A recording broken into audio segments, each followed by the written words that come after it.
এরপর প্রশ্ন হলো, আমি এবং আমার পরিবার যদি জান্নাতি হই তাহলে কি একসাথেই থাকবো? যদি থাকি তবে কি সেটা অল্প সময় নাকি স্থায়ী? কোনো স্বামী স্ত্রী বা সন্তান এবং বাবা মা পরস্পরের সাথে জান্নাতে থাকবে কিনা এটা নির্ভর করে যে উভয়ে জান্নাতে যাওয়ার মতো আমল করেছে কিনা। ফেরাউন জাহান্নামে যাওয়ার আমল করেছে, সে জাহান্নামে যাবে। ফেরাউনের স্ত্রী আসিয়া জান্নাতে যাওয়ার আমল করেছেন, এজন্য তিনি কোথায় যাবেন? কোরআনে আল্লাহ তাআলা উভয়ের ঘোষণা আমাদেরকে জানিয়ে দিয়েছে, ঠিক না? ঠিক। নূহ আলাইহিস সালাম এবং লূত আলাইহিস সালাম দুজন আল্লাহর নবী, তারা আল্লাহর নবী ছিলেন, তারা জান্নাতে যাবেন। তাদের স্ত্রী তাদের প্রতি ঈমান আনে নাই, তারা জাহান্নামে যাবে। অতএব স্বামী স্ত্রী একজন জান্নাতে গেলে বাই ডিফল্ট আরেকজন জান্নাতে যাবে, ব্যাপারটা এরকম না। একজন জান্নাতে গেলে অপরজন যদি ঈমান আমল নিয়ে যেতে না পারেন তার জাহান্নামে যাওয়া লাগতে পারে। এখন কেউ বলতে পারেন, জান্নাতীদেরকে তো আল্লাহ তাআলা কোনো কষ্ট পেতে দিবেন না। জান্নাত আজা কে আজারে নাবাসত কাসে রা বা কাসে কারে নাবাসত, সেখানে তো কোনো কষ্ট হবে না, মানসিক শান্তি থাকবে।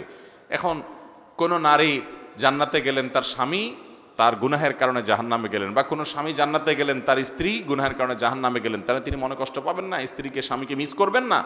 এর উত্তর হলো, যখন কেউ জাহান্নামী হবে আল্লাহ রাব্বুল আলামিন তার সঙ্গীর অন্তর থেকে তাকে মুছে দিবেন। হয়তো যে কোনোভাবে তার যাতে কষ্ট না হয় সেই ব্যবস্থা আল্লাহ তাআলা নেবেন। দুনিয়ার এই জীবনটাকে আখিরাতের আলমুল গায়েবের জীবনের সাথে, অদৃশ্যের জীবনের সাথে হুবহু একই মনে করা এটা সঠিক নয়, এটা বোকামি। বরং আমরা এখানে যেমনটা চিন্তা করি সেটা একরকম নাও হতে পারে। অনেকে বলে যে আমি দুনিয়াতে আখিরাতে তো জান্নাতে আল্লাহ যা চাবেন তা দিবেন, তো কেউ যদি বিড়ি সিগারেট খাইতে চায় আল্লাহ তা দিবেন কিনা? এর উত্তর হলো যে এই যে কুরুচি, এই নোংরা রুচি দুনিয়াতে আপনার হয়তো হয়, আপনি যখন জান্নাতে যাবেন আপনার এই কুরুচি থাকবে না, বিধায় আপনার টেনশন করার দরকার নাই।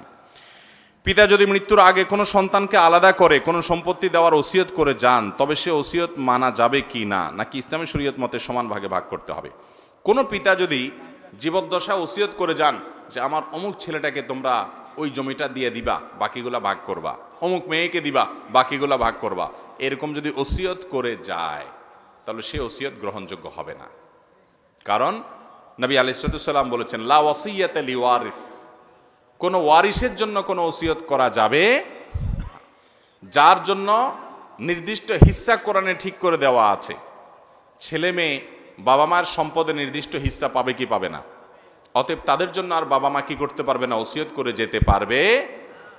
তাহলে ওসিয়ত কার জন্য করতে পারবে? ওসিয়ত করতে পারবে এমন ব্যক্তির জন্য যে ব্যক্তি তার ওয়ারিস না। যেমন একজন অচেনা মানুষকে দিল, পালক পুত্র পালক মেয়ে থাকলে তাদেরকে দিল, নাতি নাতনি থাকলো, নাতি নাতনিরা ওয়ারিস না।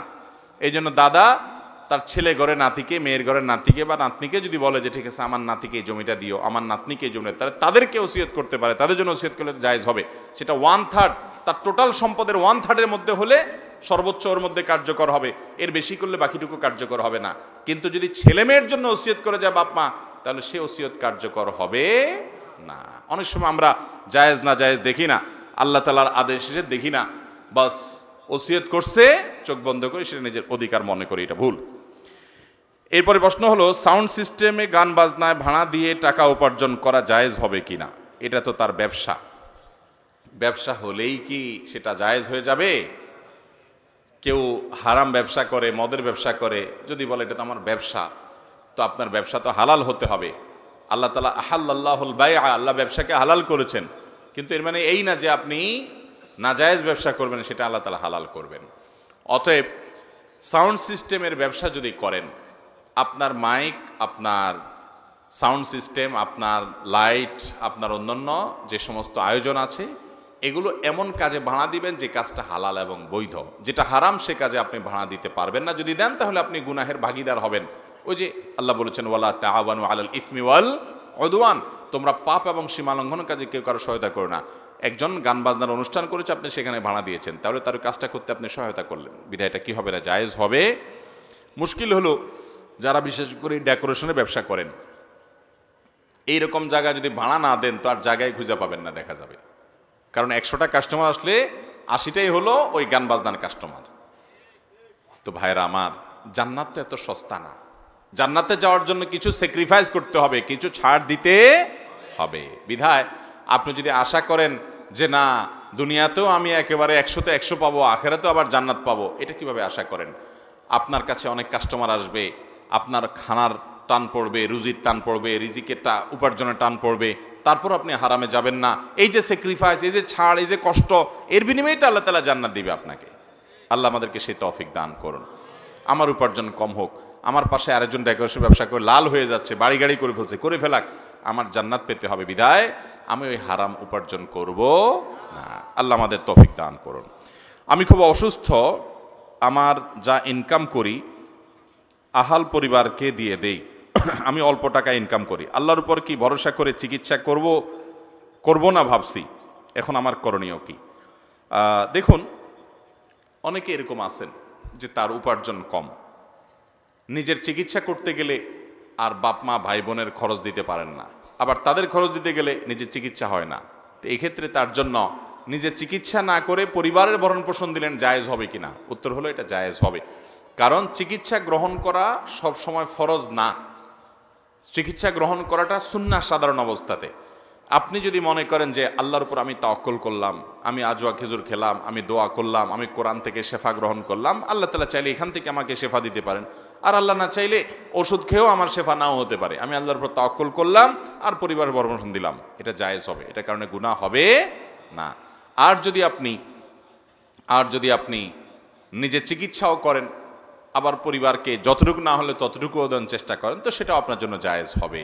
কিন্তু আপনার চিকিৎসা করাটা আপনার জন্য ফরজ বা ওয়াজিব নয়, যেটা তরক করলে আপনার কি হবে? গুনাহ হবে।